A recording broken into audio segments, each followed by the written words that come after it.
Because I am an aspiring architect, I chose to make my own house plan for Hamlet's castle. I chose Hamlet, and it is a play written by William Shakespeare. The genre is a tragedy, and the setting is in Elsinore, Denmark, around the 14th and 15th century. The setting of Hamlet took place in what is known today as Kronborg Castle, and that is in Elsinore, Denmark. As you can see, it's very large and ornate, just like castles of the time would have been. And here's just an aerial view of Elsinore Kronborg Castle. And as you can see, I have modeled Hamlet's castle similarly. First I'll go over the structure of a regular medieval castle for the time. The Great Hall here would be where most of the main events took place, so that's where I thought the fencing scene at the end would have taken place. Here's the dais, and that's just kind of like a raised platform where the king and queen would sit. So that's where they would have watched the fencing. Here's the dining hall, and that's just for royalty and the lords. In the kitchen, they cook. The buttery is the place where they would store beverages, and the bottlery would be the place where they would store the wines and provisions. The pantry is just storage for perishables, and the storeroom here is just more of a long-term storage. The bathroom is not like a normal bathroom today. It's more of a place where they would bathe, and they didn't have really running water except for maybe the kitchen, and that was only in some castles. So it would be located near the kitchen, and they'd use the water and they'd fill up tubs, and the king or the lords would bathe in the tubs. And the garderobe was more of like the toilet area, and they had chutes which would release the waste into the outside, which is why it's located on the outer edge of the building. And the artillery would be where they would house the weapons. The bower is just kind of like the lady's sitting room, or the queen, or she would sleep there sometimes. Here's the chapel, and the oratory is where it's just like a private praying place for the lord or king. The male servants' chamber, the female servants' chamber, those are both just like bedrooms for the workers. The minstrel's gallery is a bedroom for the actors and players. And here's the theater. Castles didn't necessarily have theaters, but for Hamlet's castle, I thought it was necessary because of the specific theater scene is kind of like the climax of Hamlet. And the bailey, it's just like the inner ward, it's open space, the courtyard. And I've also added a cemetery for Hamlet's castle. Here is the upstairs, and I'll explain that soon, but there's just bedrooms, and also I have a library.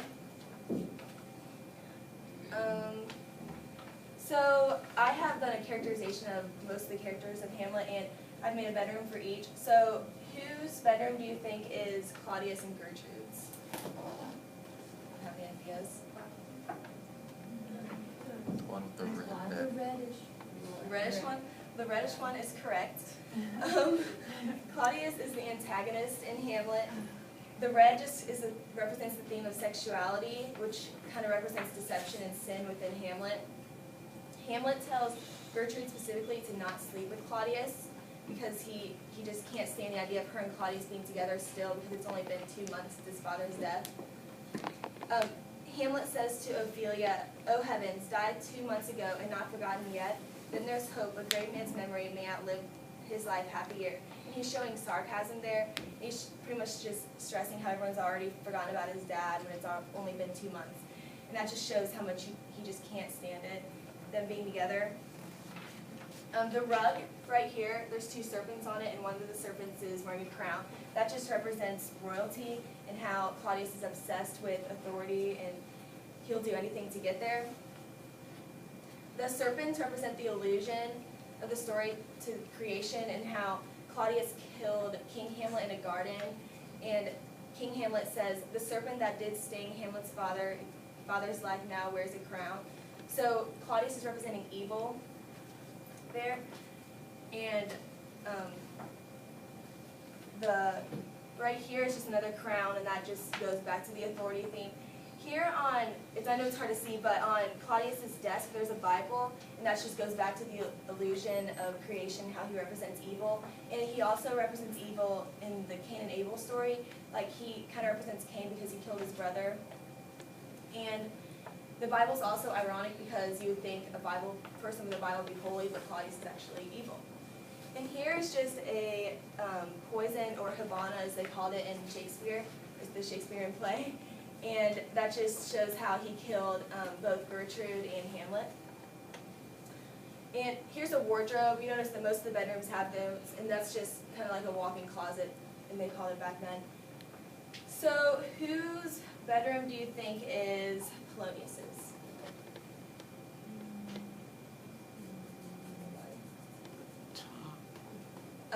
It's actually the green one right here.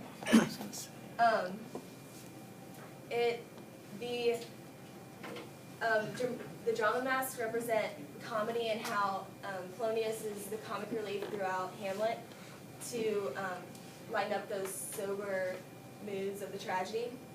And the telescope right here just represents how he's the spy in the play. He's always spying on people. He spies on Hamlet, and he spies on Ophelia and their relationship. And it leads to his eventual demise.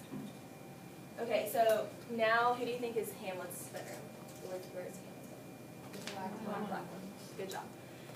This is Hamlet's bedroom. He is the protagonist in Hamlet. And as you can see, it's really disheveled and disorganized, and that kind of represents his inner and outer appearance and thoughts. He's going mad because Gertrude's marrying his uncle, and his dad died, and it's just really upsetting for him. And he battles with death. The black and purple, that just kind of represents how I see Hamlet. I see him as kind of like a gothic teenager because he's always dramatic. They say that he always wears black, he's mourning, he's contemplating death and suicide a lot. And he's very dramatic. The sword right here just symbolizes how he killed Polonius with a sharp edge, and he had the fencing with Laertes. Here are the black clothes for the mourning, and Hamlet says to Gertrude and Claudius, "Together with all forms, moods, shapes of grief, they came to know me truly. These indeed seem, for they are actions that a man might play, but I have that within which passes show. But these are trappings and the suits of woe," and that is a rhymed couplet at the end. And that's just showing how much sadder Hamlet really is on the inside than can ever show on the outside appearance. Whose bedroom is Horatio's? Or where is Horatio's? The blue or purple. This one or this one? This one? That's Horatio's bedroom. Horatio, you can see right here is a key, and that just symbolizes how much Hamlet trusts Horatio. Because when Hamlet dies, he tells him to continue his story. And also, it shows how good of a friend Horatio is to Hamlet. Hamlet says, "Horatio, thou art in as just a man as e'er my conversation coped withal." That just stresses how much he likes Horatio. Which bedroom do you think is Ophelia's? Yep. The blue just symbolizes the drowning and the death, the water, how she kills herself. And on her, next to her bed, there's a cross, and that just symbolizes her obedience to her father. And because when Polonius told her to stop seeing Hamlet, she kind of immediately obeyed, even though it really hurt her on the inside. Her room is very clean, but her wardrobe is really disheveled, and her room just represents her outward emotions, and her wardrobe represents how she's feeling on the inside. And I think that she gets really upset when Hamlet starts to kind of be mean to her and tell her to go to a nunnery and stuff, but her madness kind of blossoms after Polonius dies. And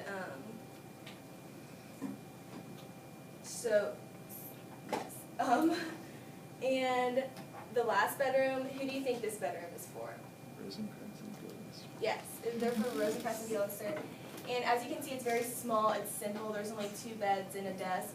And that just represents how Hamlet views them. He doesn't like them, he sees them as liars, even though they're kind of his friends. Hamlet says to Guildenstern, "Call me what instrument you will, though you can fret me, you cannot play upon me." And that just shows how he's caught them in a lie. It goes back to the motif of deception. And also, you can see this is little